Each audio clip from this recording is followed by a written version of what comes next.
Let's talk to... Which Eric could this be? I actually don't know. Many Erics called. Eric Idle from It could be Eric Idle talking about Honey, I Shrunk the Audience. Returning. Oh wow. He was in that. Oh man. Yeah, it shows you how let's talk to Eric Idle. How memorable that was.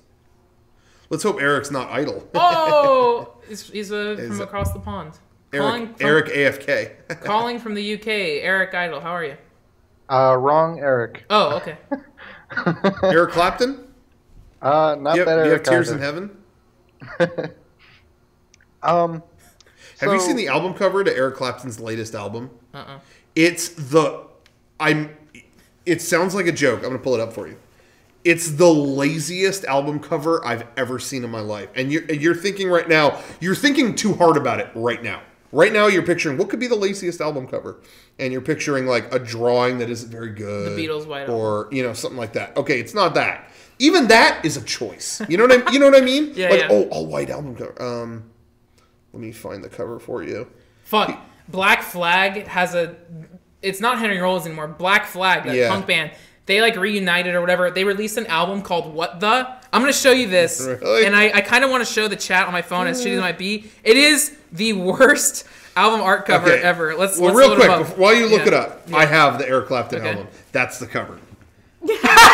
Right? Isn't that the laziest? That looks like he made that like an MS Paint in '98. Yeah, when I say no effort, people picture like art that isn't very good or something like that. That's clip art. That's word fucking art. That's MS Paint word art. He had a picture on his phone and just said, "Yeah, fuck it." All right, are you ready? What did you get? Oh, we went. Okay, shout out best Mexican food in San Diego is Lolita's Taco Shop. I've still never been there. Oh, it's so fucking good. I've never been there. So that's this. I ate most of it. Sorry, but damn. Where is it at again? It's what is it called? Claremont Mesa Boulevard. Yeah. Okay. Let's look at that. They're called tsunami fries. It's French fries with carne asada, shrimp, bunch of cheese, bunch of stuff. I don't know. It's good. Damn, that's. But all right, Black Flag's probably the worst album art of all time. That's terrible. That is the worst. Everyone at home, look up Black Flag, What The, and then look up Eric Clapton, Old Sock, because that's the lazy one. This is Black Flag's What The.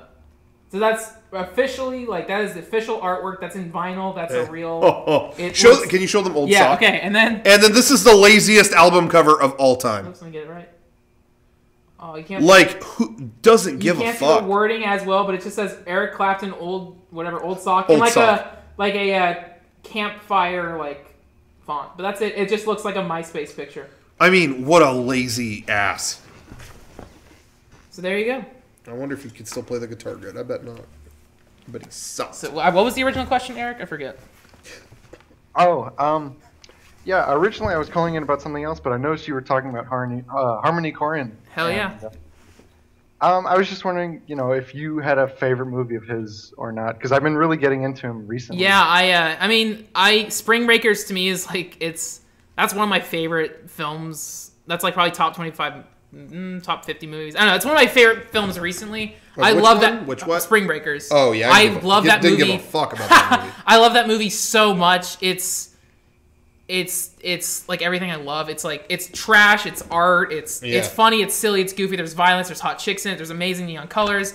The cinematographer is the same guy who did Enter the Void, which is another one of my favorite films. But yeah, I love Spring Breakers, and what I like about Spring Breakers is Harmony Korine's approach to it, saying growing up, Harmony Korine was kind of a nerd. I mean, he was a skate punk, but he was also a nerd. So he never really got to experience that spring break lifestyle, hot chicks, drinking, partying, whatever. So he said he wrote his own Spring Break, and so he got to create this faux experience for himself years and years later. So I thought that was kind of cool. But yeah, that's just such a fun movie. And James Franco was genuinely amazing in it. It's tight. Yeah, he was great. There are a million great things in that movie.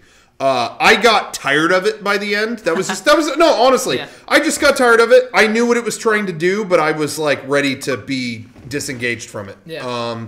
And it was really hard to criticize that. It was really hard to criticize that movie at all because anytime I said anything about it, it was, oh, well, you don't know Harmony Korine. No, I do. I do. It wasn't my favorite movie of his.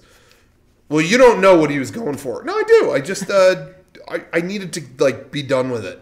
Also, I don't know. I think it's so cool that because I don't care about Skrillex, but like the fact that Harmony Korine like commissioned Skrillex and worked with Skrillex to make music, he repurposed that dubstep song and like did an orchestral score version of it. I don't know. It's really cool. And now he's doing another like gangster movie.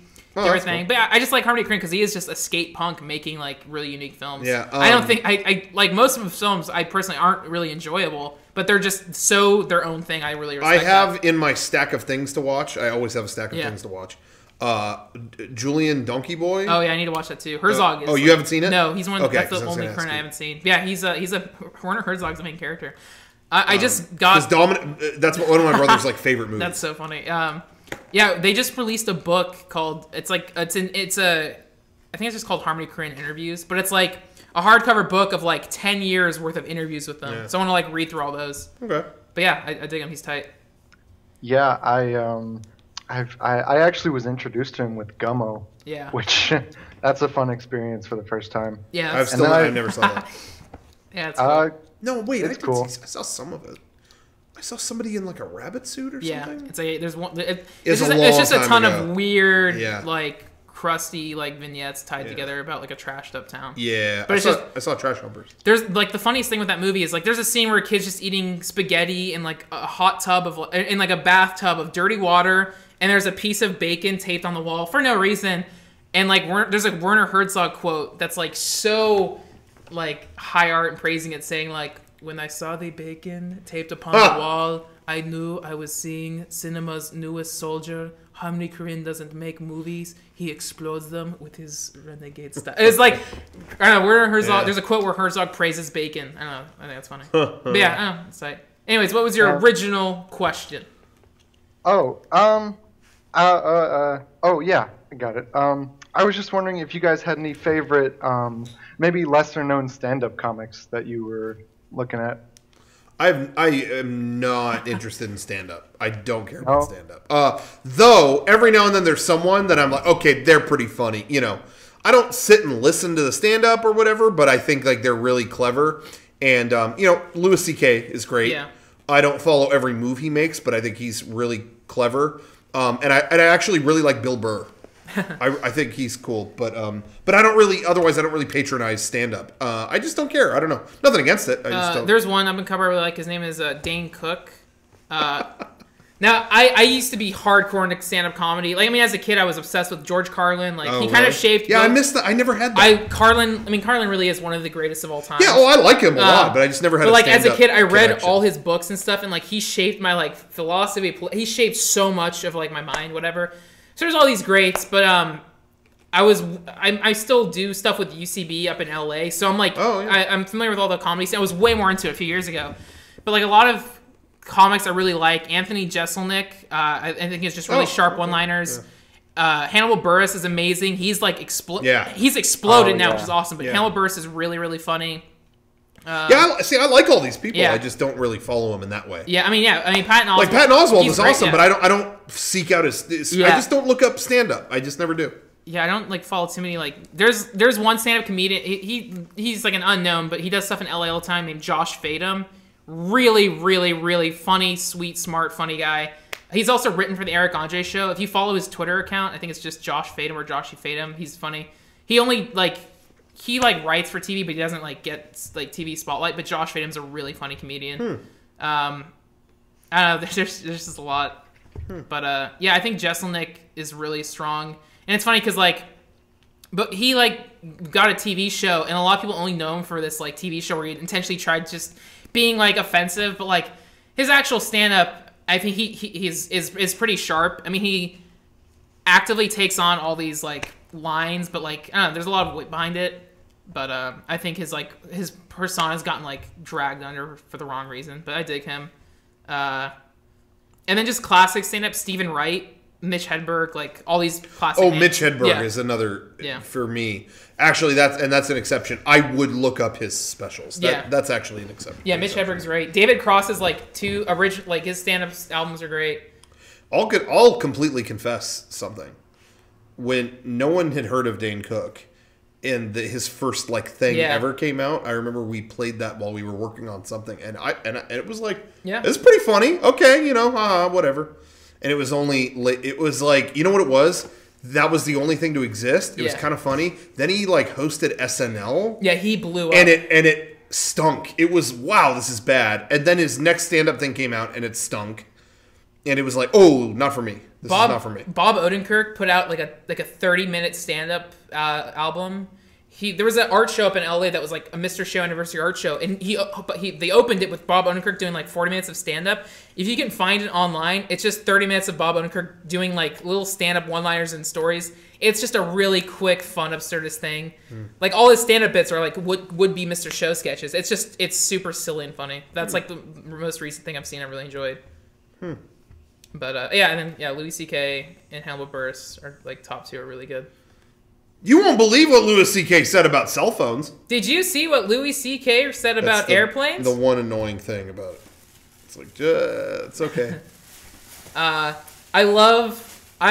now I'm in love with Mark Maron. I don't think his stand-up itself is that great. No, I don't. But but his podcast is great. Yeah, I don't care about his stand-up as much. But like, his podcast, I think if you're into I mean, obviously, if you're into stand-up comedy, I think if you were into comedy, you already know about Mark Maron's podcast, but I was late to it. Mark Maron's podcast is like one of the best things ever. I love it. I actually pay for like. That's a great. It's so good. Yeah. He's done like 5 years now, so there's a good chance one of your favorite like filmmakers or comedians, actors, whatever has been interviewed there.